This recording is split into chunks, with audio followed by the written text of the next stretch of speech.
Hello students, in this lecture we are going to see integral control action and derivative control action.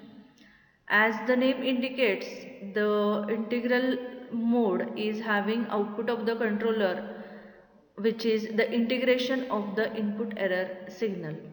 Let us see what is integral control action. The integral controller adds the system deviation over the time. It integrates the system deviation. That deviation means change or error. As a result, the rate of change of the manipulated variable is proportional to the system deviation. This is demonstrated by the step response of the controller.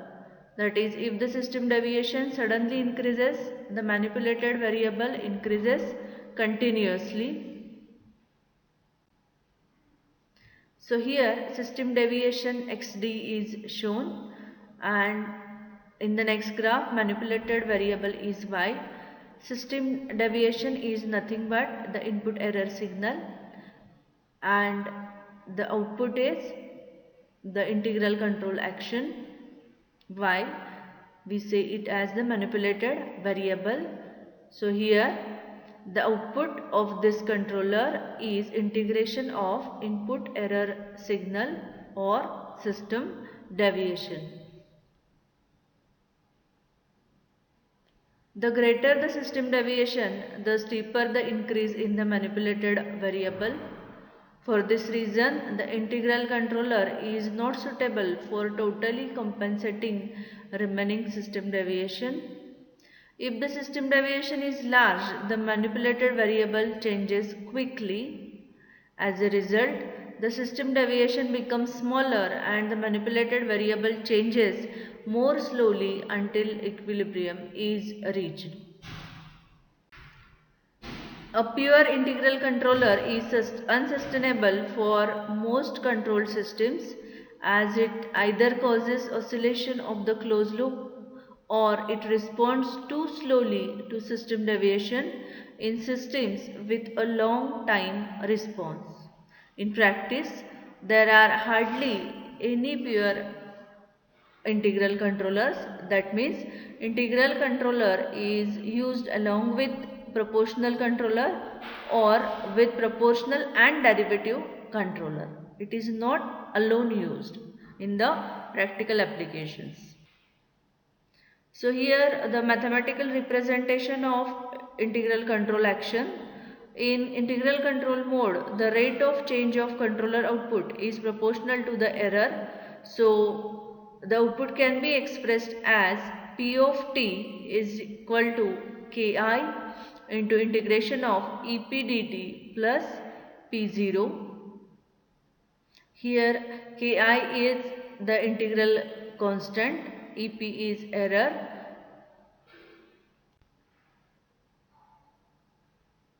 Characteristics of integral control action.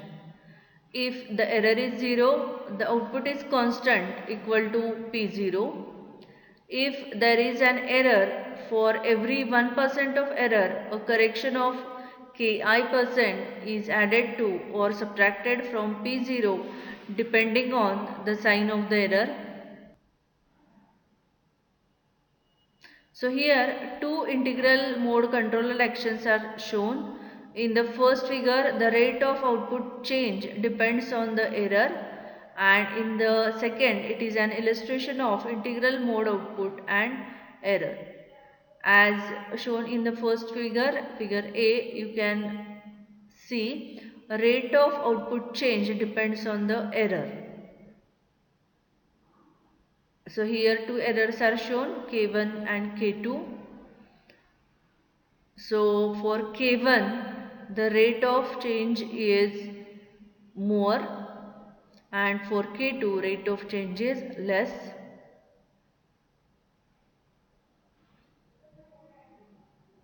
So in the second diagram, figure B, P%, that is the output is shown for K1 and K2, and in the next the error in percentage is shown.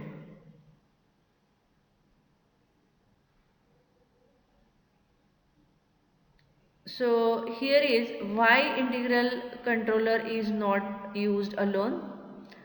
The problem for integral controller is that if there is a zero change in the slope, the controller output holds to a constant value.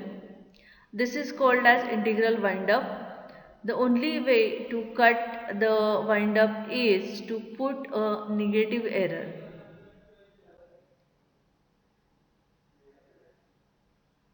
So here it is shown integration of a curve and area under the curve, that is shown by the shaded portion. Integrated input signal is multiplied by the factor Ki.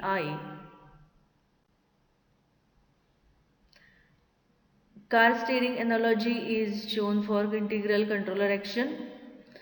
Look out through the back window and keep the track of how long the car has been out of desired position and by how much.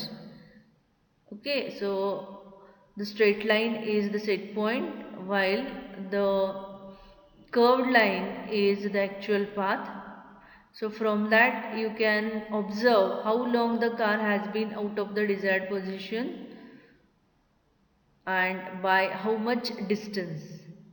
How long, that is in second, and how much in meters is the integral, and that can be obtained by seconds into meter. The longer the car was positioned away from the set point, the stronger signal good to correct the long term and only slight deviation from the set point.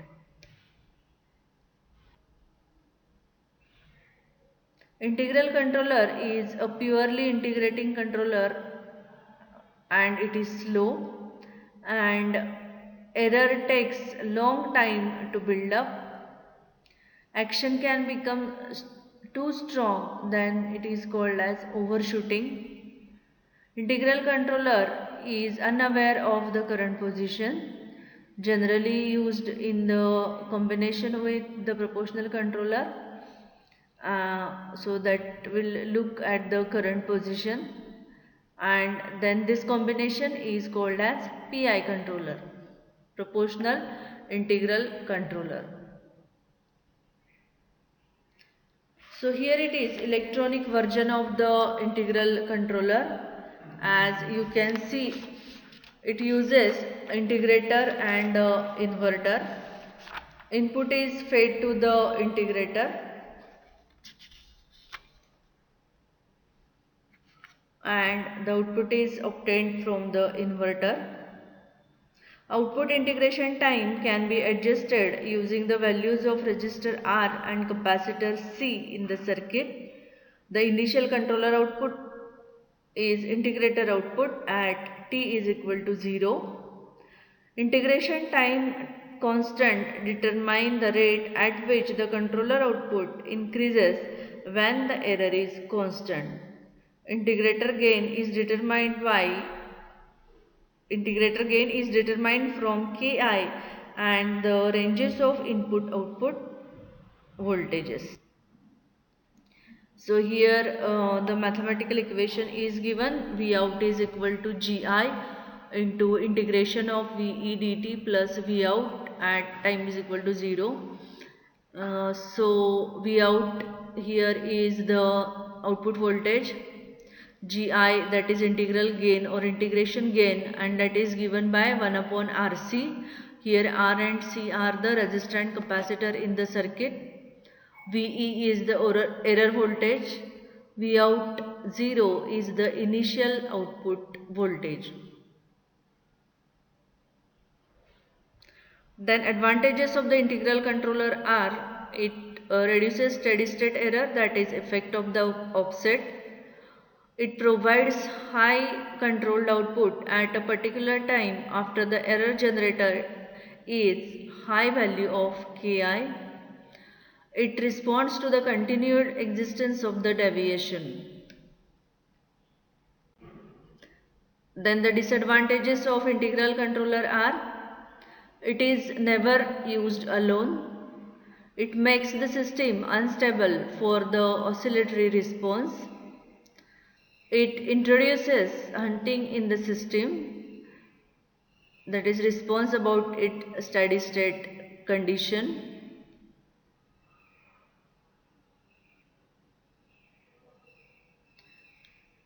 After integral control action, the next type of control action is derivative control action. As the name indicates, in the derivative control mode, the controller output is proportional to the derivative of the error signal, that is input signal. So, the output can be mathematically expressed as P is equal to Kd into d by dt of Ep. So, here Kd is derivative constant, d by dt of Ep is the derivative of error signal is taken with respect to time. So here it is graphical representation of the derivative mode. As you can see in the first figure, the error signal is given, and in the second one the actual controller output is given.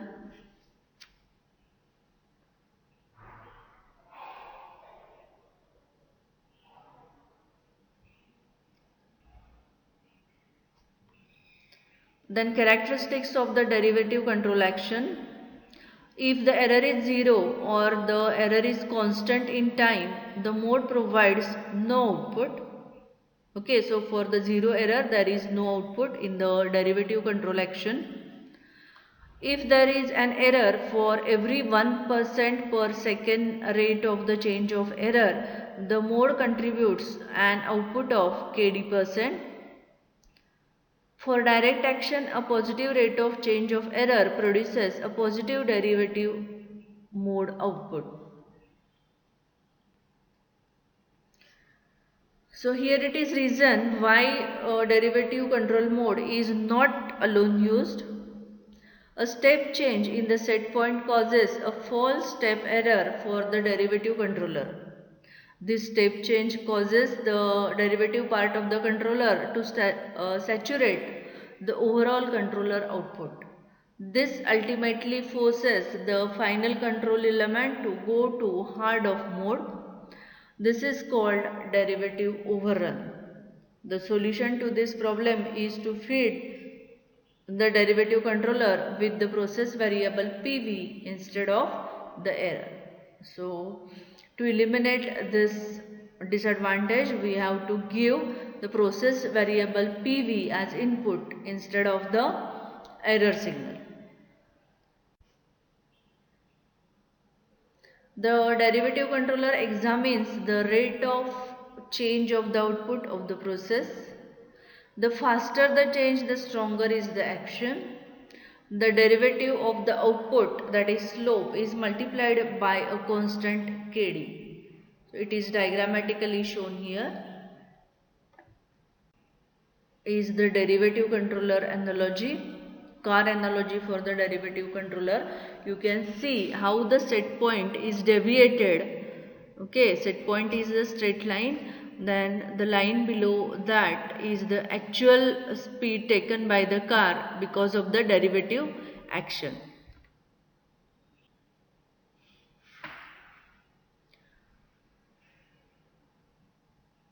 Differential control is insensitive to the slow changes. Differential control means the derivative control is insensitive to slow changes. If the variable is parallel to the set point, no change is made by this controller, so slope will be 0. Differential control is very useful when combined with the P and I control. Okay, so from that we get the PID control, but it cannot be used alone. So here is the electronic version of the derivative controller. It uses the op-amp differentiator and the output voltage is given by minus R2 into C into d by dt of VE, where R2 and C are the resistors and capacitor in the network you can see here, and the derivative of the input error signal, that is VE. Advantages of derivative controller are: it can overcome the overshoot and severe cycling. It has a rapid response to counter the effect of rapidly changing errors. It responds to the changes of the speed and direction of the deviation. It does not affect the steady state error directly but anticipates the error. It increases the stability of the system by initiating an early corrective action. Disadvantages: it cannot be used alone since it cannot give any output for zero error and constant error. It is ineffective for slowly changing error and hence causes the drift. It amplifies the noise signal and causes a saturation effect on the system. It does not eliminate the steady state error, that is called as offset.